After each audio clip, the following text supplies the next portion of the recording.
Hello programmers, welcome to my YouTube channel Techie Projects. So in this video I will show you the Indian Sign Language to American Sign Language.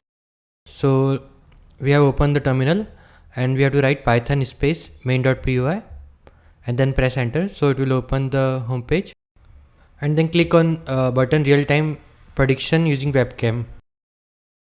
Okay, and it will open the laptop front camera and it will give the prediction also, like it will give the dataset image. I'm just showing my hand with 1 and model will try to predict the 1.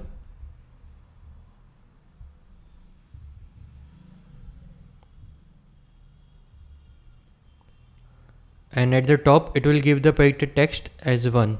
Okay, so right now I'm giving X, so model will try to predict that particular sign and convert it into American sign. Okay, that predicted text will be X.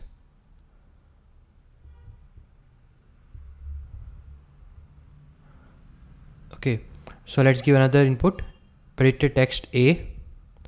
So this type of project we are developing related to computer science domain in Python, machine learning, deep learning, AI. If you are in doubt, then you can comment in the comment section. I will try to reply soon. And this project developed using Python programming language and Tkinter used to develop user interface. Thank you friends for watching my video. If you are new, then subscribe channel and share with your friend. Thank you.